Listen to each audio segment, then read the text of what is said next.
We are all now guinea pigs for electromagnetic radiation. Corporations and government are now developing and perfecting a global smart grid in which each of us will be monitored and each of our slightest actions will be recorded and transmitted by billions of digital devices placed all around us in our homes and our communities. Some of those devices are placed by us. All of them are paid for by us. But the data they collect is for someone else.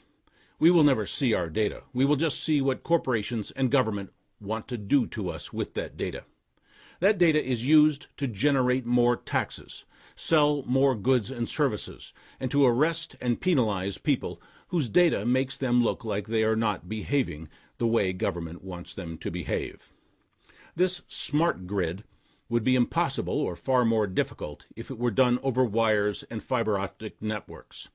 The cheapest way to transmit this data is by wireless transmissions. Every institution has an infinite appetite for information about you. If government and corporations knew everything about every cell in your body every minute of the day, they would still want higher resolution data. They would want to know about your molecular chemistry and your emotional fluctuations. Your anxiety could be an indicator of your guilt, and they now have ways to measure anxiety from a video or audio recording. And they now can process and analyze all that data without human assistance. It is now to the point where no one has to search for information about you. Institutional computers will now bring you to the attention of authorities and marketers when you represent an opportunity for them. The only bottleneck is how to get all the data being collected on you over to them. Wireless technologies allow them to leapfrog the task of laying billions of miles of wires and cable, and this brings the smart grid surveillance network online at a highly accelerated rate. What this means to the guinea pigs, you and I, is that every slice of available transmission spectrum will be crammed with traffic about you for the collective, the corporations and public agencies who want to sell, tax, and arrest you for fun and profit. Cramming all those frequencies with traffic will cause some major catastrophes to public health and privacy. This smart grid program has taken the obsessive-compulsive approach. It is like they're saying, if a little humidity is good, then it would be even better if everyone were underwater. Saturating the biological environment with electromagnetic radiation is murder, mass murder. Biological organisms are electrical devices. Electromagnetic radiation induces electrical effects upon us. We are not designed to withstand massive bombardments of electrical induction, stimulation, and harmonic decomposition. Just as an opera singer can induce frequencies to shatter a wine glass, your cell phone, Wi-Fi computer, and smart meter induces shattering harmonics upon your body's cellular and molecular structures, your DNA. That is why electromagnetic radiation causes cancer, neurological disorders, birth defects, and a host of lesser symptoms. Electromagnetic radiation dismantles you from the inside out. In the years just ahead of us, we are about to see a whole lot more of those diseases, injuries, and symptoms.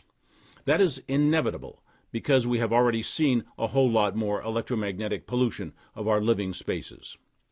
Billions of dollars are being made by corporations and governments by wirelessly wiring your world.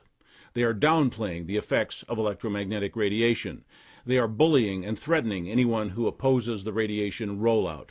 They're pretending the downside doesn't even exist, and they're using all their money and power to squelch anyone who raises any inconvenient facts, evidence, or science.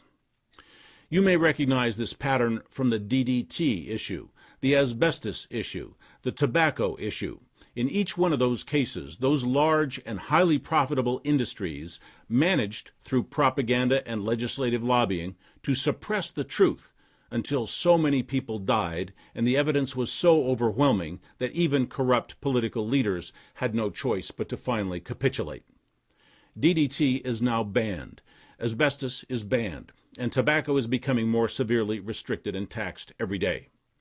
Electromagnetic radiation is a major international industry with far more profit potential than DDT, asbestos, and tobacco combined. The wireless industries and tycoons are now suppressing information, attacking their opponents, spreading false and misleading information, investing billions in the rollout, and greasing the political wheels as they always do, and the political wheels are glad for the grease as they always are.